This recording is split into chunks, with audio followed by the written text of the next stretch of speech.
Olá, meus queridos, sejam muito bem-vindos à nossa ministração semanal. Mais uma oportunidade que Deus abre para encontrar o seu coração e trazer uma palavra que faça sentido para a sua vida, meu querido. Porque o que nosso Deus quer é que a gente aprenda com Ele para usar no nosso dia a dia, na nossa prática, na nossa experiência, verdadeiramente a sua palavra. E a sua palavra sempre tem a resposta que nós precisamos, talvez não a que nós queremos, mas aquela que nós precisamos.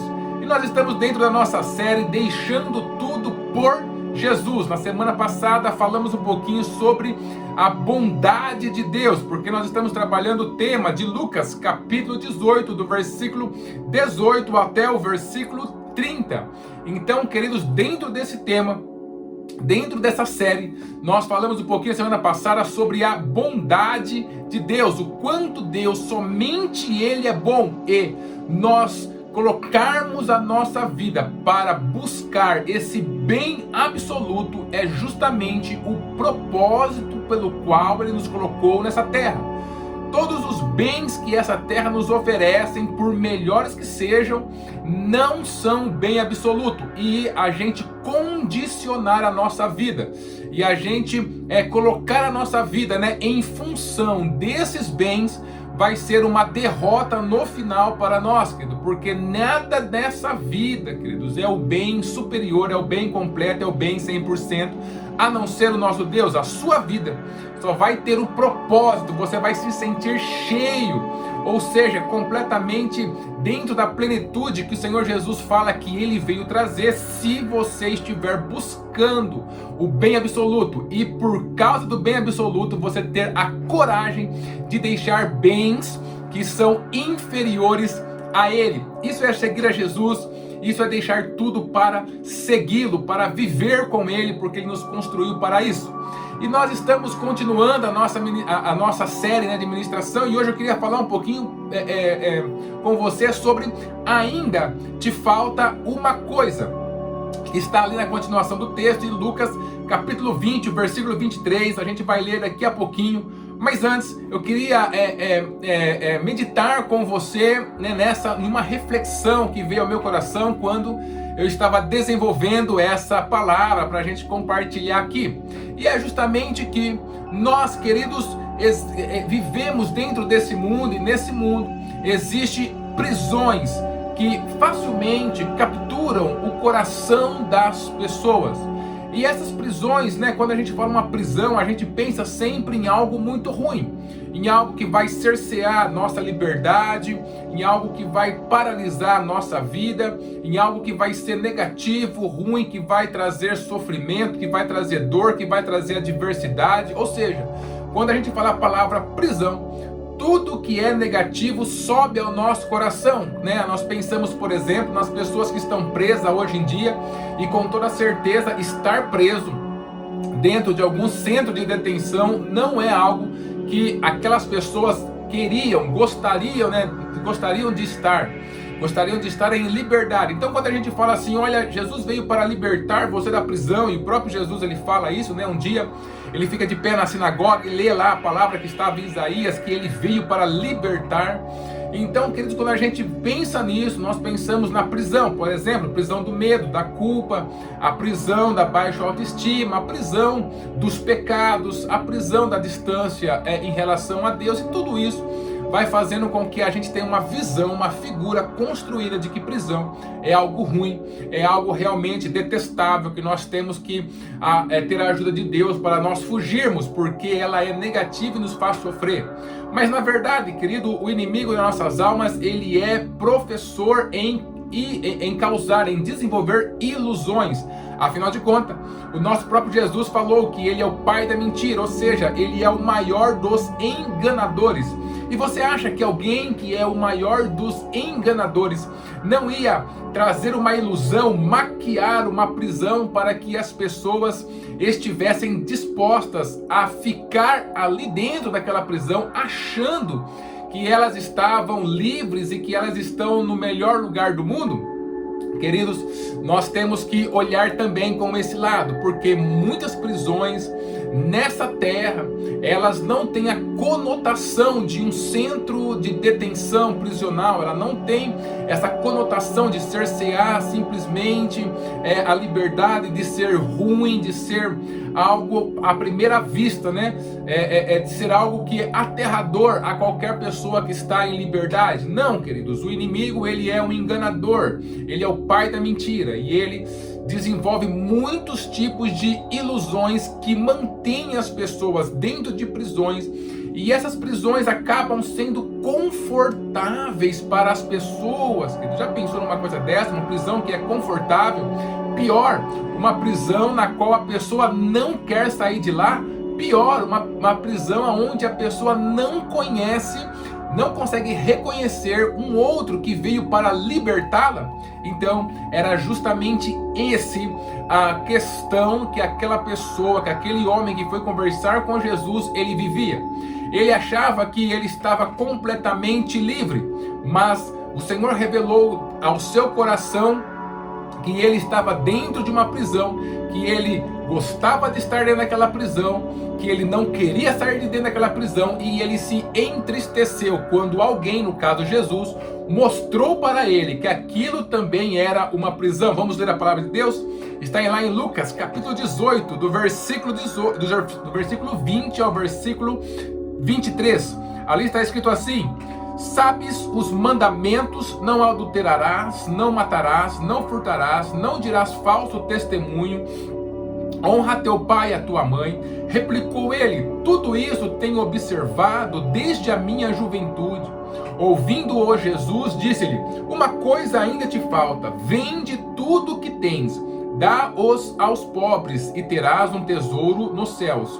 Depois vem e segue-me. Mas, ouvindo ele estas palavras, ficou muito triste, porque era riquíssimo. Aqui está, queridos, aquilo que a palavra do Senhor mostra para nós como uma prisão confortável. E essa prisão confortável que aquele homem estava, ela tinha algumas ilusões que tinham ficado como verdade dentro do seu coração. Quando ele chega com essa pergunta para Jesus, ele não imaginava o desfecho que essa conversa teria para ele. De dentro daquela prisão, ele grita para Jesus o que hei de fazer para ter a vida eterna. Quando Jesus faz a primeira pergunta, se ele conhece os mandamentos, e aí Jesus fala alguns dos mandamentos, ele fala assim: olha, eu tenho seguido isso desde a minha juventude. Ou seja, ele transformou aqueles mandamentos em uma regra simplesmente superficial, onde ele seguia aquela regra como as demais regras que tem dentro da sociedade. No caso, por exemplo, do tratamento com as pessoas, no tratamento referente à lei, tributos, etc. Ele colocou dentro desse patamar e ele seguia essas regras naturalmente. Com isso, ele achou que ele estava completamente livre para que ele pudesse herdar a vida eterna. Então ele vai conversar com Jesus com essa certeza, né? Eu estou cumprindo as regras dos 10 mandamentos que Moisés deixou para nós, para o nosso povo. Então, com toda certeza, o Jesus, ele vai falar que eu estou no caminho certo, que vai dar tudo certo, que é só eu continuar fazendo o que eu estou fazendo e que eu vou conseguir herdar a vida eterna. Mas ele não entendia, querido, que para herdar a vida eterna a vida eterna é uma vida superior. E uma vida que é superior, ela exige total comprometimento com ela. Aquele homem, ele tinha, querido, apenas a visão de que cumprindo regras ele ia herdar a vida eterna como se ela fosse um presente a mais. Como ele ganhou talvez uma casa, um carro, perdão, aqui de tempo não tinha carro, né? Um cavalo ou algum campo, ele ganhou algum bem material. E ele achava que a vida eterna seria esse presente também, que viria pelo fato de ele cumprir todas as regras que a lei mandava, que a sinagoga pregava, que os fariseus pregavam naquele tempo. Então ele estava esperando esse presente, mas esse presente chamado a vida eterna, ele trouxe também na mesma medida que um outro presente, que qualquer outro presente a nível material, um campo, bens materiais, ou então a casa, estava lá no mesmo patamar. Mas o Senhor Jesus fala, isso não é tudo, meu queridão. Para você ter a vida eterna, que é um presente de Deus superior a qualquer outro presente, inclusive a nossa própria vida nessa terra, você tem que estar disposto a deixar completamente tudo para trás. Então Jesus trata logo de respondendo à altura, né? Que Jesus ele não fez isso para humilhar a pessoa, só porque ele era rico, eu vou falar que ele tem que deixar a riqueza dele, vamos ver, né? Jesus não era aquele tipo de pessoa que faz as coisas apenas para ficar alfinetando as pessoas, ou então para ficar trazendo tristeza sobre a vida delas. Não, Jesus ele tem, como ele é a verdade, ele tem compromisso com a verdade. E quando essa pergunta foi feita para ele, então ele se comprometeu a responder com a verdade. Então ele vai responder simplesmente na mesma altura de que a pergunta que foi feita: como faço para herdar a vida eterna? Então o Senhor Jesus vai responder na mesma altura, realmente como se faz para herdar a vida eterna. Então o Senhor Jesus ele fala que falta uma coisa para você, que é justamente você vender tudo que você tem, no versículo 22, e você dá aos pobres, e então você terá um tesouro no céu, e vem e segue-me. E aí, a hora que ele ouve estas palavras, ele fica muito triste, querido, e ele acaba ficando completamente destruído, porque ele era muito riquíssimo. Eu queria chamar a sua atenção para o verso 23, onde está escrito: mas ouvindo essas palavras, aquele homem, ele era um príncipe, ele era uma pessoa rica, um governador, uma pessoa de alta posição naquela terra, riquíssimo, mas nós percebemos que algo dentro dele não havia sido desenvolvido, que era justamente a sua escuta, o seu ouvir espiritual. Ele ouviu aquelas palavras de Jesus com o seu ouvido carnal, por isso ele ficou triste. Se ele tivesse ouvido com os seus ouvidos espirituais, ele entenderia que a vida eterna, ela é um presente tão grande, que compensa deixar todas as coisas para trás. E esse é um dos problemas, que acaba faltando uma coisa, como é o título da nossa ministração hoje: ainda te falta uma coisa. Que acaba faltando uma coisa a nós, quando nós ouvimos as coisas de Deus com ouvidos carnais. E aí muitas vezes o Senhor está mostrando um caminho para nós, e o nosso coração quer um outro caminho. Nós acabamos não entendendo aquilo que o Senhor está falando, nós acabamos não trazendo, querido, para nós aquela palavra que está sendo ministrada, aquele versículo que eu estou lendo. Eu não faço com que tenha sintonia, coerência com a minha vida, porque eu estou ouvindo com os meus ouvidos carnais. Mas o Senhor Jesus, ele morreu na cruz do Calvário e ressuscitou para nos dar a vida eterna, e junto com essa vida eterna ele nos deu a capacidade de, através do seu Santo Espírito, desenvolver os nossos ouvidos espirituais. E quando nós desenvolvemos a nossa escuta espiritual, a palavra do Senhor, ela chega com um peso diferente dentro do nosso coração. Ela chega verdadeiramente com uma direção para a nossa vida. Ela chega verdadeiramente, queridos, de maneira poderosa dentro dos nossos corações. O Senhor Jesus foi e entregou para aquele homem a mais pura verdade, mas ele estava dentro de uma prisão, e essa prisão, por mais confortável que parecia, ela também corrompe, e ela tinha corrompido o seu ouvido espiritual. E porque foi corrompido o seu ouvido espiritual, então ele ficou triste com aquela resposta de Jesus, em vez de ele se alegrar, porque Jesus definitivamente, verdadeiramente estava mostrando o caminho para a vida eterna. E lembre que é eterna, é uma vida que é eterna, mas ainda assim, aquilo que Jesus pediu para ele tirar da sua vida, a barreira que Jesus pediu para ele tirar da sua vida, era uma barreira da qual ele gostava, era uma prisão da qual ele gostava demais da conta, e ele não conseguiu colocar esse peso dentro dele, fazer esse balanceamento de que a vida eterna tem muito mais valor do que qualquer tipo de riqueza que este mundo pode nos proporcionar. Por isso ele fica então triste. Dentro dessa prisão que parecia extremamente confortável, a sua audição espiritual foi corrompida e ele só tinha ouvidos para aquilo que a carne estava dizendo, para aquilo que o mundo estava dizendo, para aquilo que o diabo estava dizendo. Nós temos que ter esse cuidado também dentro das nossas vidas, querido, para que nós não tenhamos a nossa audição espiritual ela corrompida por essas prisões que parecem nos ser tão confortáveis.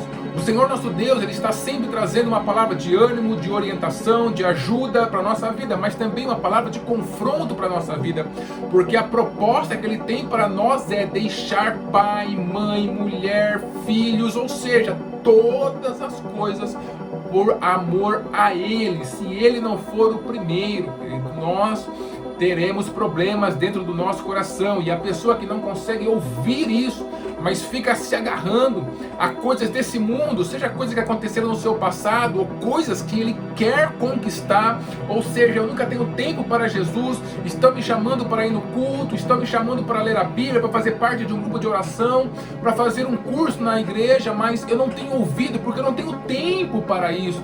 O meu tempo está em buscar o meu trabalho, o meu tempo está em viver as coisas desse mundo. Eu trabalhei a semana inteira, agora eu tenho que ter um pouco de descanso no meu final de semana. Eu não tenho tempo para ouvir um louvor, eu não tenho tempo para estar em igreja, para viver a igreja, querido. Isso é uma audição espiritual corrompida. As prisões desse mundo não são apenas prisões aterradoras, como a gente vê por aí, querido, nas detenções.